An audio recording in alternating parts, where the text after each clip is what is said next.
Spider-Man's back in the MCU. All right. Yeah, Star-Lord too. We're going to watch Onward. Yeah. The trailer, official one, saw the teaser a while ago. Tom Holland, Chris Pratt, united. With Julia Louis-Dreyfus. That's what we've been truly waiting for.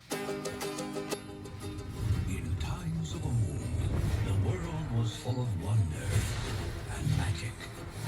But times change. Industrials. Hey, birthday boy. By the laws of yore, I must dub thee a man today. Kneel before me. That's okay. I have a gift from your dad.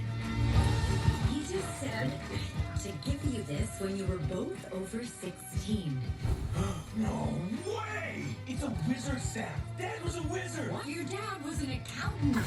This spell brings him back. For one whole day, Dad will be back. What? Doc, like back to life? That's not possible. It is with this. I'm gonna meet Dad. Oh, this is going to be a tearjerker. Yep. Oh, man. No, it's...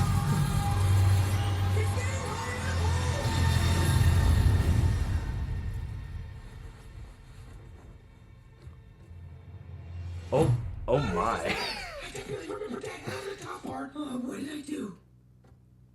Hi. We only have 24 hours to bring the rest of him back. Until then, ta-da!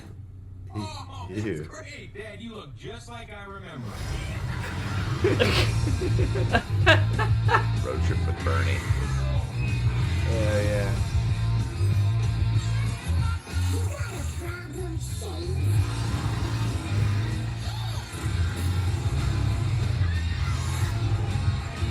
Okay. Adventure, you see? You've come to the right tavern. Oh, no. We might be out of gas. But it says we have a full tank. No, that doesn't work. Growth spell. We grow the can, and then the gas inside will grow with it. Elbows up. Focus here.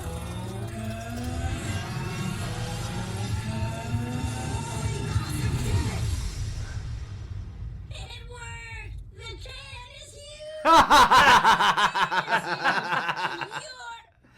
Oh no.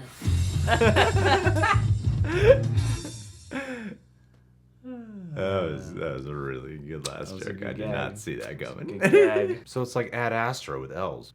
kind of in a roundabout way. Where's the Couch Tomato video on that? Yeah, I like the plot setup of this. The world of it, I wonder if like the first part of it is gonna be, a lot of those jokes kind of like from the movie Bright. Yeah, where it's like we're gonna introduce ourselves to the society, and here's every way in which a magical creature fits in, and some of them are kind of like common pests and stuff, which we've already seen from the teaser with the unicorns, and then we got these little like, I don't know what those little tiny like troll characters are, those little biker dudes, like. Well, I feel like the first the 30 minutes will probably be a lot of the kind of jokes that you would see in a movie like Bright. Or Shrek.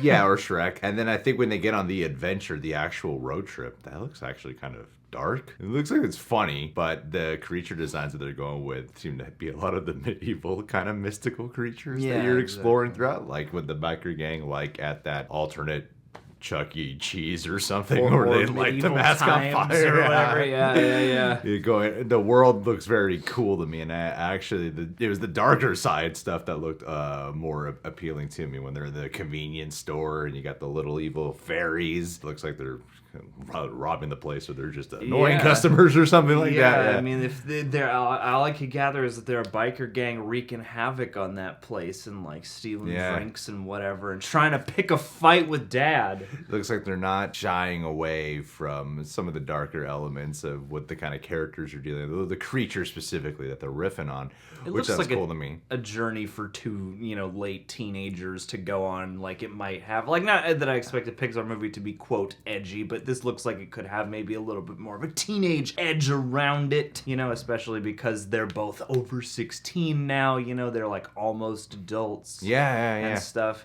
And I mean, Onward 2, they go to the strip club.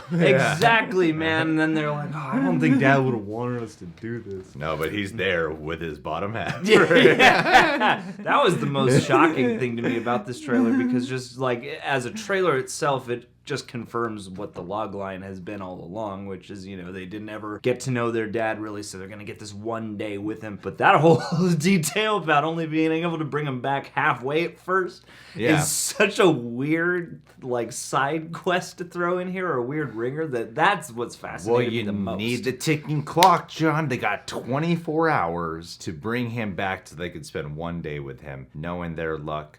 They're going to spend 24 hours trying to bring him back. They're going to get 1 minute of actual time with him.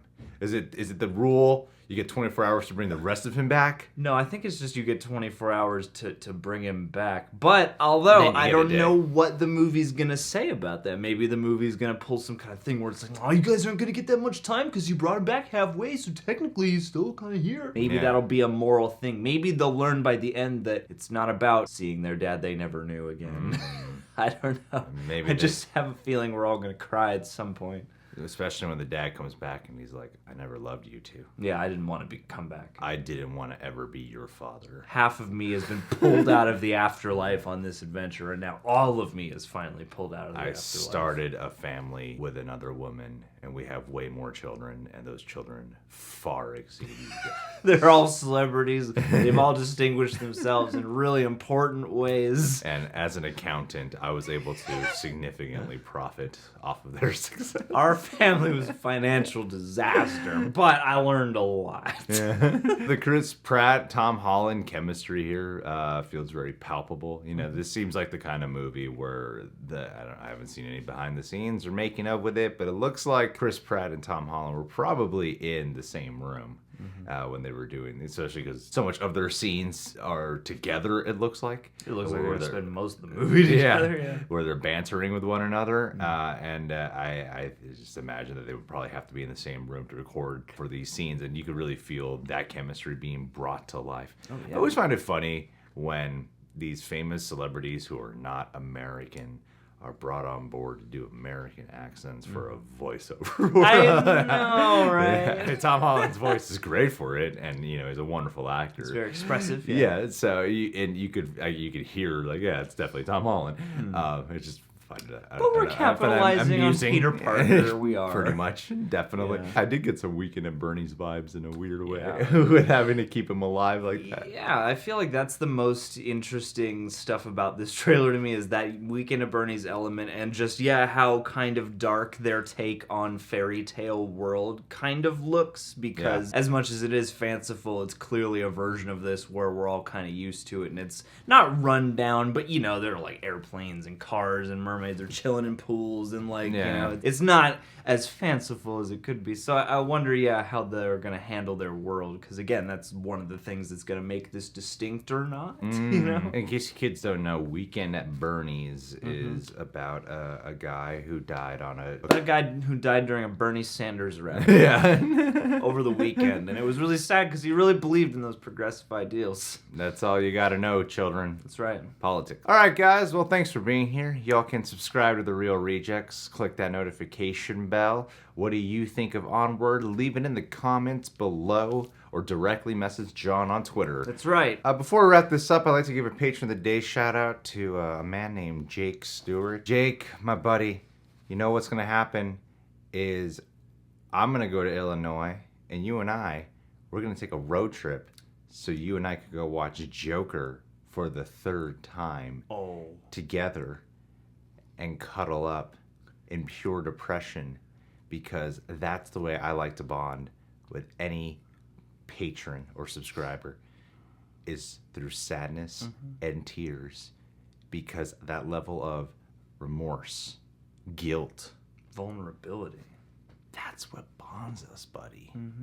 Just like how these brothers are going to be going through a lot of pain on this emotional journey, opening up grief, you and we're going to experience a hell of a lot of pain together from the heart. It's hard for two guys to let their walls down in just a bro-y way, but without being too macho about it.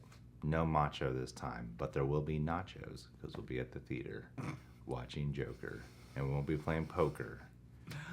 Oh. Popcorn. All right. And you're a midnight toker.